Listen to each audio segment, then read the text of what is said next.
Ole vina chuanin saron chibai ka buk le photang che u a masa in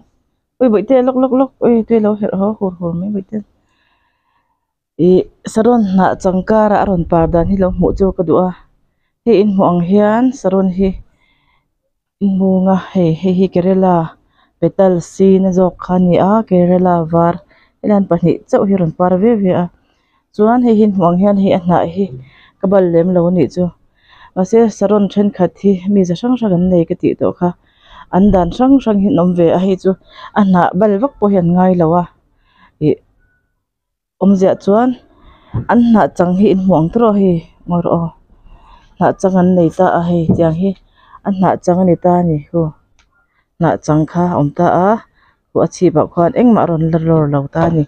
chuan step by step in kron huang chu chuan hemi hna chang kara par thin ka than ti na chan tak po khang khan hna chang kha he khu ti khan anexa chuan aron chor le ta a chuan anexa chuan ti khan aron par le don ta ni khu hmuem ron lor ta khu khu aku mum vek ni hi oi hi kha kha ni na saron hna changkara aron padan kan ti kher na chan chu chuan khatiang kha achang chuan he thian ka si dana chuan he poi ron ku mum don mo khu i ama hemi aron ku mum dor ma han ka man ho de chuan le ka man deuh chang chuan hian ka ti khoma hian ka ti khoma a hna kha muem chiang takin hian ka sik thin tho ni chu chang chuan mo hu ti khan a mor kha ka zo ani chu mo a mor ka zo kha ta tang khan ron par thin ta hi heng te po hi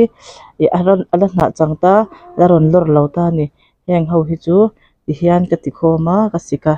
mo khu a mor pai tel si lo khan ka sik ta ni chuan i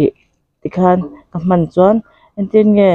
a chi phi baltil ti mela a chi phi baltil hlom wang khan ti hian kan sik thin ni chumo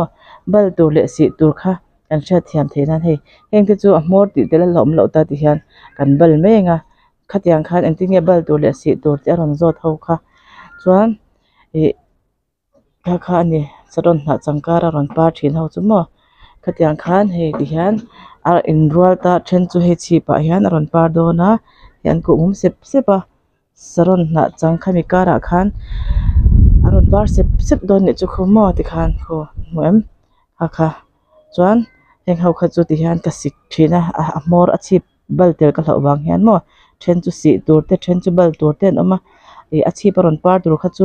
a chip bal tel hlom wang khanin ka sik thin ni chu mo ti hian ka sik me thin ta a e po hi mu anga khu aku mum sep sep to ni chu mo e kerela var hi avoi ni na tur chau ni hi chu kumina chuan avoi khat to a aron par mo ra u tuka a lekha lo khoro lu tu kha lo nya chuan ka hrem dewa e ni sa dewa ka da in chunga ka choi chawa chuan a lekha ro de duin ka da chuan le tha ka bus nu khan oi mi hi ka choi thata ka hrem thin ani saron hi ma bokina ka hrem thin dan chu in moi ma le khu khu ro lu tu ka mo chuan a le ro dewa hianin tui le tai la chu aluang ral ve kang aluang chuak ve kanga le tha e si lo khan a le ro sir kar tiang pot kara khan tui hi han le dai la aluang chuak hum hum ngai le ngai khan a that na khan e man thin lo ni chumo khawang khan kasaron shem re reng chu nisa ani thum te ka da hein mong han a hna the voi sul hi mo tui ka le mi lo ni ai hi chuan hi 7 color khania chuan e ti khan a le kha khatia han ro char rup no khan ti hian ka ti som som le ne chu ti hian a le kha a le a tu hi tur khan tian ka han te som le veka le char kha hi po hi hong hei ka ti dip le vek to a khatiang khan a kha to khian kan saron pot le te kha i hai phut thi ni lamo chuan ta khan tui kha an hip don bi ka ni chumo phut lo chuan le kar me ang le changkar khan tui kha ngai le ngai khan tui tha po peila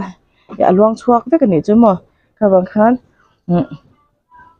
tui in pek don a hian le tha le pot le ro tok te kha e in han chok phutanga chuan khata khan le tha khain penga tui in han pek char char khan a le khan tui tha hi panga chuan kha saron i shem kha na do do ni lawin apar tur kha toron siam chho zel to don ta ni chumo he po hi ka shem nu chuan avoi ni na toron par ve le dona ma chuan e na poi chhuat thadu lo tu ka he thil hi mo chuan tuna chuan ka shema na changkar atangin e khu par tu ron in tin tu chho mek a amoi ve le tu kai par ful chuan mo karela petal sin zok kha var kha nya mo hela han pahnih chau chu par ve a he he po hi muam ko na changkar ron par chuak ani a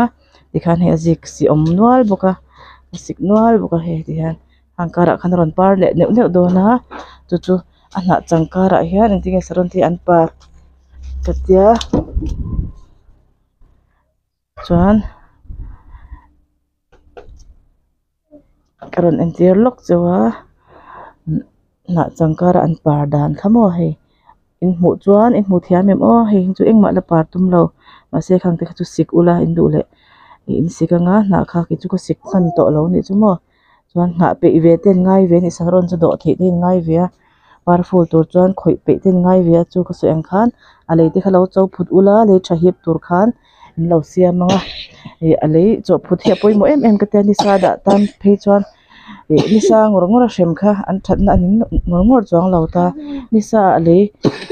tui kan pek that lo chuan na chaw do do kha veng ve zo kan chu mo kan shem dan a chuan kha khan kan han chaw phut le a tui hip tha thei tura le kan chaw phuta kan han pek le khan an lo ngei ta ni kha khan le tha kha lo hip ta zung te khan chu an ron par chhuah chan ni ber to ni me chu om cha chuan mo chuan he hengai mi te po hi non zot thina nisa ka da ni ten ti ka pelo ngam lo in te hi po hi nimina ka pe to lo wa min pia ka pe to lo boka he bo in te kan ngai to ani voi ta na mo chuan khati kha ni ka saron thren dang se lai ni sala hian ka da chok thina in ngai khoni tat dan thu a fu san lo de uwang hian elang pam hi chu ni chhuak atanga ni tla thleng a hmu wang hianin in chuka hian ka choi chawa choi thale a par tha tha kha ta hian ka ti kwal thina chuwang chu ne in ina ni hmu thalai bera lo dar u ka ti na chan chu chuan ka soi om zia chin hriat thiam ka ringa saron na changkara lo par dan kha chiang takin ka lo hmu chawa hi saron ania kerela var an ta ni chuanin he helai te po hana kung chhawng a siam te po ka nei a bi par pula ni a hen te po hi ka shem ka report atangin tui hi ka pe tha ama sengin aron chor hi par ron tum che alawa sheman ngai ka tia in chung sa kan choi chho le a chuan thatiang khanin saron na pai ngai lo chi te po an om ve a he hen te po hi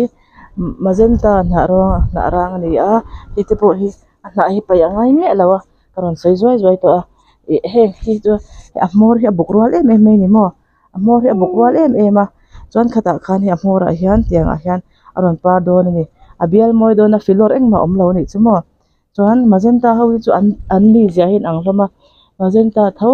hela hian hremek kan nei boka chuan helan hremek kan ya hnuam hi po hi magenta narang lo zo ka nia ka hrema hi azik hi ein rual vek ta ni henga han aron par do na a chip hi chu ka kat hloma chuan ta han aron par do na na sin kara khan chuwang chuan a hna hi malangai me lama magenta ho hi chu magenta kan ti chuan he sendang tina khan me nam dong tong ania thil dang vak akok lo magenta chu sendang a sendan dang kha amoi rewa ha ani bita na rang lo ha om ve ni chumo khan da dun chinang o oi ri tok chuan he ami zia te khoin ang lu to ka magenta hi chu hi a na rang lo zo kan ta he na rang ni ta ni in mu ang hianin a bukrol em a na kha pai an ngai me lo ni chumo ma se azik filor om kha chuanin ka sik ve thawa he heng te po hi ka kat na ve kani ta hi avoi thum par to an tur nia